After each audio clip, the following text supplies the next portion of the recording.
top of the page, and we had laid out 2 recharge basins and 5 wells, and we had prepared a preliminary design, and we've been doing ongoing work. And we went and drilled monitoring well number 1, which is labeled MW1, and it's shown there between the wells and the recharge basins as a place for us to obtain a water quality sample and also confirm the depth. Okay, confirm the depth to groundwater. So we did that drilling, and the results on the left show that we hit clay at 146. Okay, so we hit clay at 146 to 171 feet, which is not what we expected because we had previously drilled geotechnical borings to 100 feet, and we were clear sailing with silky sand, good water bank material. But we need to be able to extract from the aquifer to the full depth of 100, 180, expected to be about 180, 185 feet, because we're already limited by this shallow depth. And by hitting clay, it's very disruptive to our plan. We basically lost half the aquifer. It's not porous. So what we did before we totally abandoned the site, or recommend that you abandon the site, is to move 1,000 feet away to the west, and on the center of this adjacent 10-acre property, we drilled a second monitoring well hole. And if it was a good hole, we could have completed a PVC monitoring well and made it permanent. But again, we hit clay at 130 feet, continued to drill to 160 feet, and called it off because we've got clay and it's just, again, not favorable for water bank. So we recommended to the Water Projects Committee, we're recommending to you, the full board, that we abandon this site for a water bank, which leaves us some options, and that's where we go for the rest of the presentation, is what are those options? It's $1. Okay. And so, whether I had 8 million or 8.3 million, I decided it's safer to say that it's to be determined because we really don't know. But it's not. You don't think it would make it a significant Yeah, it difference? may push it a half a year. You're actually Okay. correct in that case. Okay. But it's not a multi-million-dollar task to purchase the kinds of property sizes that we're talking. This rectangle is about 2 square miles. There's 5 wells there already drilled to 412 to 635 feet. If you ignore the top one, which is the 412-foot deep well, the other 4 wells range from 530 to 635. So you've got an aquifer that's 500 to 600 feet deep in this general area. To the right, there's a county well that's only 252 feet deep. And to the west, there's a well that's over 680 feet deep. And at that point hadn't hit bedrock, and just stopped drilling. So it's a bit variable, but clearly, when you move northwest from the plant, you go from what's about 180 or 200 feet to an aquifer that's generally about 500 to 600 feet deep.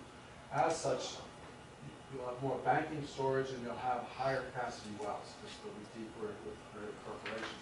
So it's a more favorable site, it just happens to be at a distance. At that distance, Go back for a second, please. sure. Just for CD after that.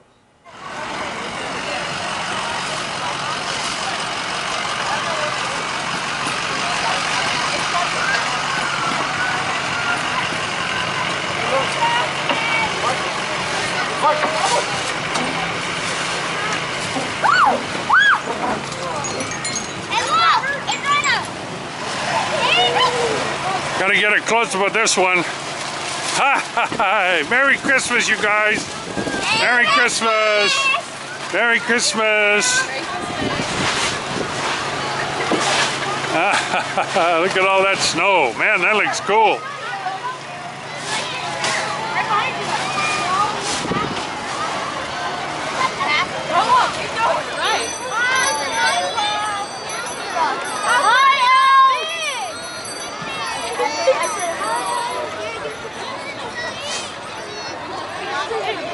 It's not ready.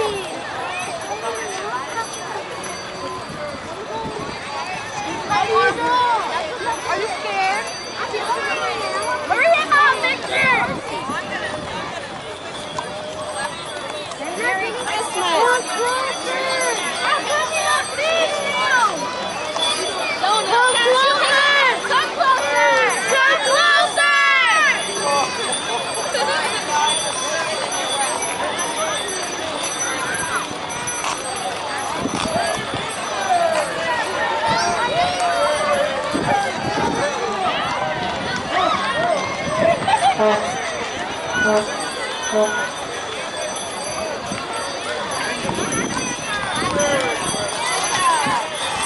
Merry Christmas! Giving everybody a first shot. Merry Christmas! Merry Christmas! Merry Christmas, Santa! Merry Christmas! Merry Christmas!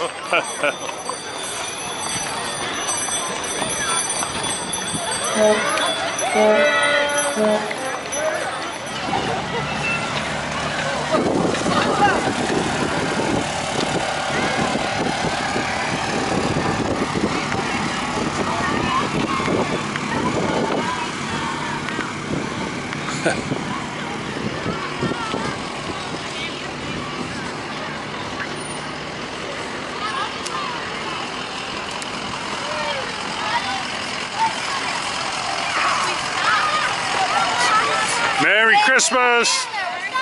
Merry Christmas from the Rosamond newspaper! Merry Christmas, guys! Merry Christmas! Merry Christmas!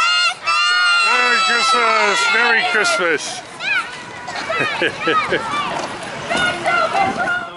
In the 47 years as a high school, our little Rosamond High School went to the SCSBOA Field Show and Championships. And what that is, that's the SCSBOA is an organization that's been around since 1937. And this is their 75th year. It's the Southern California Band and Orchestra Association. Only the top 12 bands from each division get invited. We went to Ramona High School in Riverside, and these are the neat shirts that everybody got. And in Division 2A, right here, good old Rosamond High School. Now, let me just say this real quick. Out of 12 bands, we finished 12th. But you know what? That ain't bad for 47 years. Also, as it was pointed out to me that there's bands 13 through 36 that weren't there. And another thing that was pointed out was that we'd rather finish 12th at championships than first at a local parade. Nothing wrong with local parades. You can write that down if you'd like, Mr. I'm here with Mr. Starkey, the president of the Board of Trustees for the Southern Kern Unified School District. And we're looking at a plot plan of Rosamond Elementary. And sir, what do all these little boxes mean?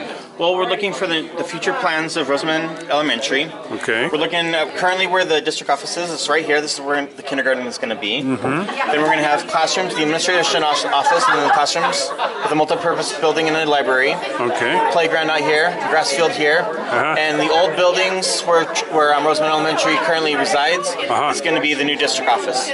Ah. Good, and you'll enter that way? Right, you'll be entering through here. We're going to be widening this up. Oh, okay. And then exiting out over here. Oh, I see. Okay, that'll free up some of the congestion. Yeah, sure.